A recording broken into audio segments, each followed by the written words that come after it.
Friends, നാളത്തേക്കുള്ള നിഫ്റ്റിയുടെ important ആയിട്ടുള്ള levels നമ്മൾ നോക്കാനായിട്ട് പോവാണ്. ഞാനിപ്പോൾ ഉള്ളത് നിഫ്റ്റിയുടെ 5 മിനിറ്റിൻ്റെ സ്പോട്ട് പ്രൈസിൻ്റെ ചാർട്ടിലാണ്. ഇത് പ്യുവർലി എഡ്യൂക്കേഷൻ പർപ്പസ് ആണ്. നിങ്ങളുടെ അനാലിസും കാര്യങ്ങളൊക്കെ നോക്കിയിട്ട് മാത്രം ഒരു ട്രേഡ് ഡിസിഷൻ എടുക്കുക. അപ്പോൾ നാളത്തേക്ക് ഒരു ഇമ്മീഡിയറ്റ് സപ്പോർട്ടായിട്ട് ഞാൻ 24,345 മുതൽ 24,367 ഏരിയനെ കൺസിഡർ ചെയ്തിട്ടുണ്ട്. അതുപോലെ തന്നെ ഒരു റെസിസ്റ്റൻസ് ഏരിയ ആയിട്ട് 24,420 മുതൽ 24,435 ഏരിയനെ ഒരു റെസിസ്റ്റൻസ് ഏരിയ ആയിട്ട് കൺസിഡർ ചെയ്തിട്ടുണ്ട്. അപ്പോൾ ഈ ഒരു ലെവൽ കുറച്ച് ഇമ്പോർട്ടൻ്റ് ആണ്. കാരണം നമ്മുടെ കഴിഞ്ഞ ദിവസത്തെ നിഫ്റ്റിയുടെ ഓർഡർ ഫ്ലോ ചാർട്ട് നമ്മൾ നോക്കുമ്പോൾ ഇവിടെ ബയേഴ്സ് ട്രാപ്പായിട്ടുള്ള ഒരു അബ്സോർപ്ഷൻ ക്യാനിലാണ്. അപ്പോൾ അതുകൊണ്ട് തന്നെ ഫ്യൂച്ചറിൻ്റെ ഈ ലെവലോട് നിങ്ങളൊന്ന് മാർക്ക് ചെയ്ത് വെക്കുക. അതായത് 24,480 മുതൽ 24,490 ഏരിയ. അപ്പോൾ ഒരു ഫർദർ അപ്സൈഡ് മാർക്കറ്റ് മൂവ് ചെയ്യണമെങ്കിൽ നിഫ്റ്റിയുടെ ഫ്യൂച്ചറിൻ്റെ ഈ ഒരു ലെവൽ മുകളിലോട്ട് ബ്രേക്ക് ചെയ്യണം. ഓക്കെ, അതുപോലെ തന്നെ മാർക്കറ്റ് ഈ ഒരു ലെവൽ ബ്രേക്ക് ചെയ്ത് സസ്റ്റെയിൻ ചെയ്ത് കഴിഞ്ഞാൽ അടുത്തൊരു റിവേഴ്സൽ ട്രേഡ് ഞാൻ കൺസിഡർ ചെയ്യുന്നത് ഈ ഒരു ഏരിയയിലാണ്. അതായത് 24,470 മുതൽ 24,530 ഏരിയ വളരെ സ്ട്രോങ് ആയിട്ടുള്ള ഒരു റെസിസ്റ്റൻസ് സോണാണ്.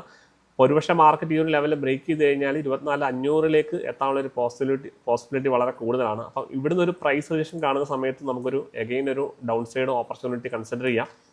അപ്പം ഈ ഒരു ലെവലിലേക്ക് പ്രൈസ് അപ്രോച്ച് ചെയ്യുന്ന സമയത്ത് സെയിം ടൈമിൽ നമ്മുടെ market profile and order flow base ചെയ്തിട്ട് നിഫ്റ്റിയുടെ ഫ്യൂച്ചറിൻ്റെ ഒരു ലെവൽ കൂടി ഉണ്ട്. അതായത് 24,575 മുതൽ 24,620 ഇത് ഫ്യൂച്ചറിൻ്റെ ലെവലാണ്. ഈ ഒരു ഏരിയ എന്ന് പറഞ്ഞു കഴിഞ്ഞാൽ പ്രീവിയസ്ലി ബിഗ് പ്ലെയേഴ്സ് സെല്ല് ചെയ്ത, അതായത് സിംഗിൾ പ്രിൻറ്റ് ക്രിയേറ്റ് ചെയ്ത ഒരു ഇമ്പോർട്ടൻ്റ് ആയിട്ടുള്ള ഏരിയ ആണ്. അപ്പം അതുകൊണ്ട് തന്നെ ഈ ഒരു ലെവലിൽ നിന്ന് പ്രൈസ് റിജക്റ്റ് ചെയ്യാനുള്ള പോസിബിലിറ്റി വളരെ കൂടുതലാണ്. അപ്പം ഞാൻ പേഴ്സണലി ഈ ഒരു ലെവലിലേക്ക് മാർക്കറ്റ് വന്നു കഴിഞ്ഞാൽ ഇവിടുന്ന് ഒരു പ്രൈസ് റിജക്ഷൻ കണ്ടു കഴിഞ്ഞാൽ മാത്രം ഒരു ഡൗൺ സൈഡിലേക്ക് എൻട്രി പ്ലാൻ ചെയ്യും.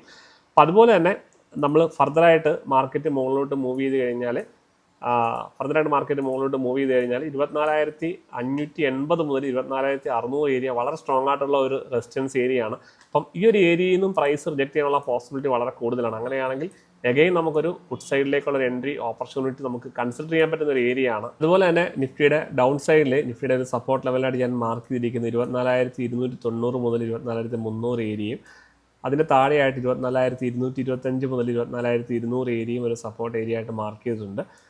ഓക്കെ, അപ്പോൾ നമ്മൾ പറയുന്ന ലെവൽസൊക്കെ നിങ്ങൾ കറക്റ്റായിട്ട് മാർക്ക് ചെയ്ത് വെക്കുക. അതുപോലെ തന്നെ മാർക്കറ്റ് പ്രൊഫൈൽ ആൻഡ് ഓർഡർ ഫ്ലോയിനെ ബേസ് ചെയ്തിട്ടുള്ള ലൈവ് മാർക്കറ്റ് അപ്ഡേറ്റ്സ് കിട്ടാനായിട്ട് നമ്മുടെ കമ്മ്യൂണിറ്റി ഗ്രൂപ്പിൽ നിങ്ങൾക്ക് ജോയിൻ ചെയ്യാം. ഇനിയിപ്പോൾ നിങ്ങൾക്ക് market profile and order flow പഠിക്കണമെന്നുണ്ടെങ്കിൽ ജസ്റ്റ് ഒന്ന് കോൺടാക്റ്റ് ചെയ്യുക. ഓക്കെ, അപ്പോൾ നമുക്ക് നെക്സ്റ്റ് വീഡിയോ കാണാം. നമ്മുടെ ചാനൽ ഫോളോ ചെയ്യാനായിട്ട് മറക്കരുത്. Thank you.